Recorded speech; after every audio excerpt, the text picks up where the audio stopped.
Estos son los 5 guerreros más letales de la historia.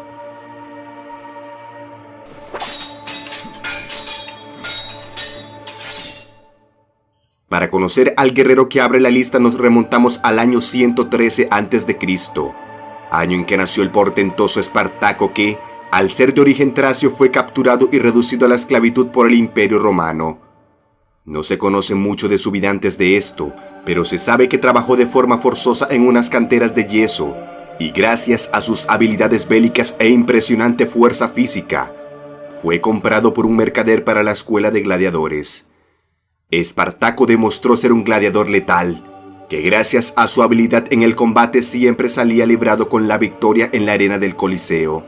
Nadie pudo imaginar en ese momento, ni el propio Espartaco, que su nombre sería leyenda cuando se convirtiera en el esclavo que doblegaría y humillaría a las propias legiones romanas. Un día intentaron la huida 200 esclavos. Lo consiguieron 78, llegando tras una escapada rocambolesca hasta las faldas del Vesubio. Allí logró con ese puñado de esclavos su primera victoria sobre los romanos, una victoria que cambió para siempre su vida. Las aptitudes militares de Espartaco y su carisma personal convirtieron una limitada revuelta de gladiadores en la mayor rebelión de esclavos que conoció Roma. Bajo su mando, los insurrectos batieron a 6 generales romanos, convirtiéndolo en la absoluta pesadilla del coloso imperio. En su última batalla, el cadáver de Espartaco no fue encontrado. Los 6.000 prisioneros capturados por los romanos fueron crucificados como castigo.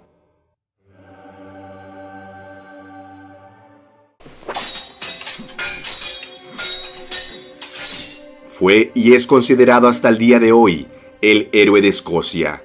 Sir William Wallace nació en 1270 y dirigió la rebelión de su país contra el sometimiento de Inglaterra durante el reinado de Eduardo I, entre los conflictos conocidos como la Primera Guerra de Independencia de Escocia.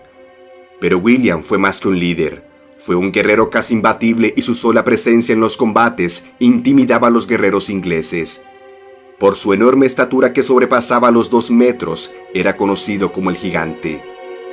Además de empuñar su infalible espada de 1,5 metros de longitud, el Gigante de Escocia, valiéndose de sus atributos físicos y su mandoble, era capaz de amputar las extremidades y cabezas de sus adversarios de un solo tajo. El valor de este guerrero para la rebelión escocesa era incalculable. Siempre estuvo al frente de sus tropas y era el primero en entrar en combate sin recibir casi ningún daño y dejando filas de heridos y cadáveres tras de sí. Por su enorme destreza y fuerza era tenido como un guerrero casi invencible. Al final su muerte fue destinada por la traición de su amigo y compañero Sir John de Menteith, quien lo llevó engañado hasta el castillo de Carlisle, donde fue capturado por los ingleses. Su muerte fue despiadada y sangrienta. Lo desnudaron y arrastraron por todo Londres atado de los talones a un caballo. Luego fue desmembrado y cada parte fue enviada a distintas partes de Inglaterra.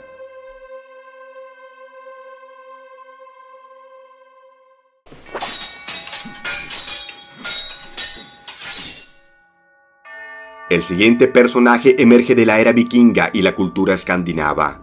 En vida fue conocido como Ivar el Deshuesado. Se desconoce con exactitud la razón de su alias, pero es probable que se debiera a una extraña enfermedad que padecía de la cintura para abajo, cuya condición le ayudó a su vez a forjar un carácter muy fuerte que le valió para liderar el gran ejército pagano, ejército vikingo de origen danés que devastó y conquistó gran parte de Inglaterra a finales del siglo IX. El mérito de Ivar como guerrero letal fue su capacidad de liderazgo e inteligencia bélica, pues prácticamente de la nada junto con sus hermanos logró construir un ejército con una reputación aterradora.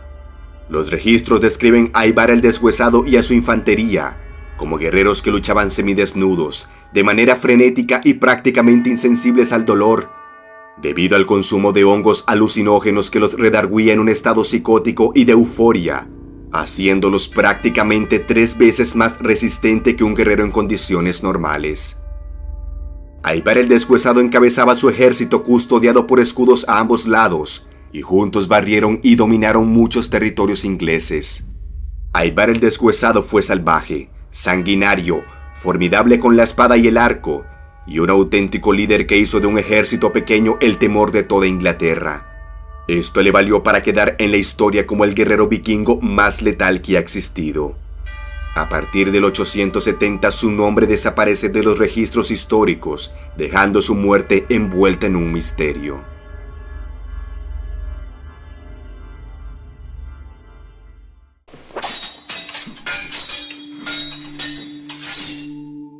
Hace un tiempo expuse en otro top a los ejércitos más temibles de la historia, y en él fuimos testigos del poder del ejército espartano.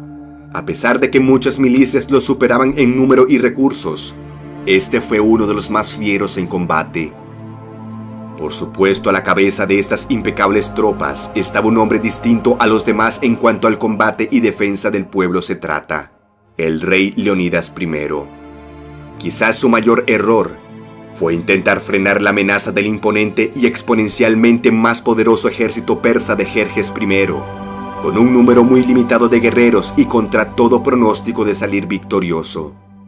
El rey de Esparta, junto con su famosa tropa de 300 hoplitas y otros más de 5.000 guerreros de otras ciudades vecinas de Grecia y Esparta, plantaron cara en el desfiladero de las Termópilas al imponente ejército persa. Después de haber tomado posiciones en las Termópilas, los griegos repelieron con éxito varios ataques persas hasta la traición de Fialtes al rey espartano, quien ayudó a Jerjes a encontrar una ruta alterna para rodear al ejército griego. Leonidas y algunos hombres decidieron quedarse aún sabiendo que su derrota era inminente. Leonidas y su limitada infantería fue barrida y masacrada, y la cabeza de su rey fue empalada por su enemigo para infundir terror a la oposición.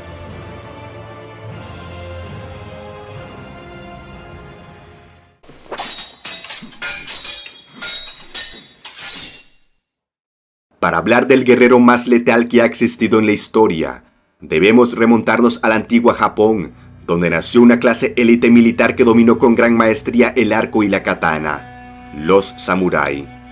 Es en este gremio guerrero donde aparece en la historia Miyamoto Musashi, quien dedicó su vida al perfeccionamiento del combate con armas de filo, específicamente con el uso de 2 espadas.